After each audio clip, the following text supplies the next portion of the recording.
Thank you sir, thank you. माननीय V Vijayasai Reddy, माननीय V Vijayasai Reddy not present. माननीय संजय सिंह प्लीज।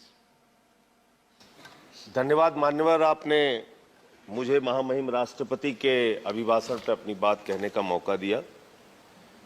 मान्यवर, जब मैं महामहिम राष्ट्रपति जी का अभिभाषण पढ़ रहा था तो मुझे लगा कि इतनी बड़ी बड़ी बातें इस भाषण में सरकार के द्वारा महामहिम जी के माध्यम से कहलवाई गई है, जिसका वास्तविकता से कोई लेना देना नहीं है। जमीन पे आप ठीक विपरीत काम करते हैं और जब महामहिम राष्ट्रपति का अभिभाषण करवाते हैं तो आप श्रेष्ठ भारत, एक भारत, सबका साथ, सबका विकास और अमृत महोत्सव की चर्चा करते हैं। माननीय, मैं बड़ी विनम्रता पूर्वक आपके सामने सरकार से पूछना चाहता हूं, आप देश के महापुरुषों को याद कर रहे हैं, बहुत अच्छी बात है, याद कीजिए, लेकिन आजादी के 75वें अमृत महोत्सव में, आजादी के 75 वर्ष पूरे होने पर अगर महामहिम राष्ट्रपति के अभिभाषण में गांधी जी की भी चर्चा कर देते तो आपको शर्मिंदा होना पड़ता, आपका सर शर्म से झुक जाता। अहिंसा के पुजारी राष्ट्रपिता महात्मा गांधी को धर्म संसद बुलाकर उत्तराखंड में अपमानित किया जाता है मान्यवर, मध्य प्रदेश में अपमानित किया जाता है मान्यवर, छत्तीसगढ़ में अपमानित किया जाता है मान्यवर।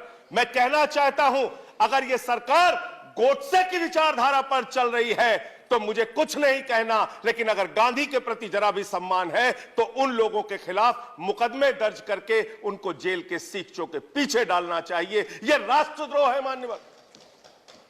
बापू का अपमान हो रहा है। दुनिया के किसी देश में चले जाइए, आप कहते हैं हम भारत से आए, लोग कहते हैं गांधी जी के देश से आए।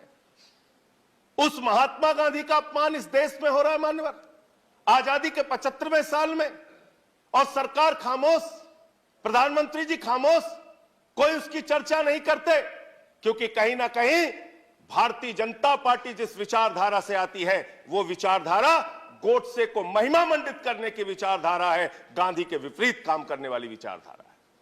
दूसरी बात मान्यवर, सबका साथ सबका विकास का जिक्र किया गया। एक तरफ आप सबका साथ सबका विकास का जिक्र करते हैं, दूसरे तरफ आपके नेता उत्तर प्रदेश के मुख्यमंत्री कहते हैं, आदित्यनाथ जी भाषण देते हैं, यूपी का चुनाव 80 और 20 पर होगा, 80 और 20 पर होगा। ये 80 और 20 क्या है? मैं आपसे पूछना चाहता हूं बड़ी विनम्रता पूर्वक, वो कोरोना की महामारी में जो लाखों लोग मारे गए वो 80 में आते हैं कि 20 में आते हैं? वो किसान जो 1 साल तक सड़कों पर बैठा रहा, 750 किसान शहीद हो गए, वो 80 में आते हैं या 20 में आते हैं? वो खुशी दुबे उत्तर प्रदेश की बेटी जो 1.5 साल से जेल में सड़ रही है, वो प्रभात मिश्रा जिसका फर्जी इनकाउंटर हो गया, वो हाथरस की बेटी जिसको रात में 2 बजे जला दिया गया, वो नौजवान जो लाठियों से पीटे जाते हैं मान्यवर, वो 80 में आते हैं या 20 में आते हैं? ये 80 और 20 में हिंदुस्तान को बांटना बंद करो, गरीब बच्चों के फीस पे चर्चा करो, तरक्की पर चर्चा करो। आप किस ओर हिंदुस्तान को लेकर जाना चाहते हैं? क्या आप करना चाहते हैं? आपने श्रेष्ठ भारत कहा, 17वें पॉइंट को मैं पढ़ रहा था मैंने, श्रेष्ठ भारत, और इस श्रेष्ठ भारत के साथ आप क्या कर रहे हैं? माननीय गृह मंत्री जी बयान देते हैं मुजफ्फरनगर में जाके, दंगे याद है ना? हाँ, 4 मिनट बोल चुके हैं मान्यवर, प्लीज। जिसके एक मेंबर है, जिसके एक मेंबर है, एज पर रूल्स जा रहा हूं, please, as per rules, 10 as per rules, नहीं, मेरे साथ न्याय कीजिए सर, एज पर रूल्स। मैंने आपका नाम लेट से आया, मैं आपको अवसर दे रहा हूं। एक मेंबर है, अगर आप नहीं, अगर आप, मैं उस पर बहस नहीं करना चाहता, मैं रूल्स के अनुसार आपको मौका दे रहा हूं, नहीं तो मैं दूसरे किसी को आमंत्रित करूंगा। 2 मिनट में करें आपको ऑलरेडी 4 मिनट बोल चुके हैं, प्लीज।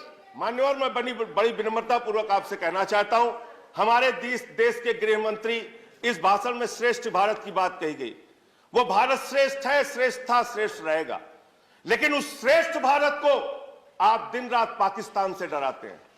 बिहार का चुनाव होता है, पाकिस्तान से डराते हैं, यूपी का चुनाव होता है, पाकिस्तान से डराते हैं। पंजाब का चुनाव होता है, पाकिस्तान से डराते हैं। अरे पाकिस्तान से डराना बंद करो। हम 130 करोड़ हिंदुस्तानी हैं, हम किसी पाकिस्तान से नहीं डरते। अगर भाजपा के लोगों को डर लगता है तो चुनाव प्रचार में निकलना बंद कर दीजिए, लेकिन पाकिस्तान की चर्चा चुनाव में मत कीजिए। मान्यवर, मैं पूरा भाषण पढ़ रहा था, किसानों का जिक्र आया, गरीब कल्याण योजना का जिक्र आया, आपने उसका बजट न्यूनतम कर दिया। इसका मतलब मार्च तक गरीबों को मुफ्त राशन मिलेगा। चुनाव खत्म, गरीब राशन की योजना खत्म। यह है आपकी योजना। हम सारे लोग श्रेष्ठ भारत को मानते हैं, भारत माता की जय लगाते हैं, लेकिन भारत माता, मैं कंक्लूड कर रहा हूं सर, भारत माता की जय तो तब होगी जब उस मां के 130 करोड़ बच्चे, हिंदू हो, मुसलमान हो, सिख हो, ईसाई हो, अगड़ा हो, पिछड़ा हो, दलित हो, सवर्ण हो, जब सब खुशहाल रहेंगे, एक साथ मिलकर चलेंगे, तब भारत माता की सही मायने में जय होगी। जब गरीब बच्चों को अच्छी शिक्षा मिलेगी मान्यवर, अच्छा इलाज मिलेगा मान्यवर, तब ये देश, जब किसान को उसके फसल का दाम मिलेगा, तब भारत माता की जय होगी। इसलिए जो भाषण में आपने लिखा, जो बात आपकी सरकार की ओर से कहलवाई गई और जो आपका कर्म है, उसके बारे में एक ही बात कहना चाहता हूं कि तू इधर उधर की ना बात कर, ये बता कि काफिला क्यों लुटा। मुझे रहजनों से गिला नहीं, तेरी रहबरी पर सवाल है। Thank you. तेरी रहबरी पर सवाल है। थैंक यू माननीय विनय विश्वम जी। अंतिम 1 मिनट सर, मैं खत्म कर रहा हूं सर। 1 मिनट नहीं, आप कंक्लूड करें। मैं अंतिम 1 मिनट में खत्म कर रहा हूं। नहीं, 1 मिनट नहीं दे सकते, सॉरी। खत्म कर रहा हूं सर। माननीय विनय विश्वम जी, मैं खत्म कर रहा हूं सर, खत्म कर रहा हूं।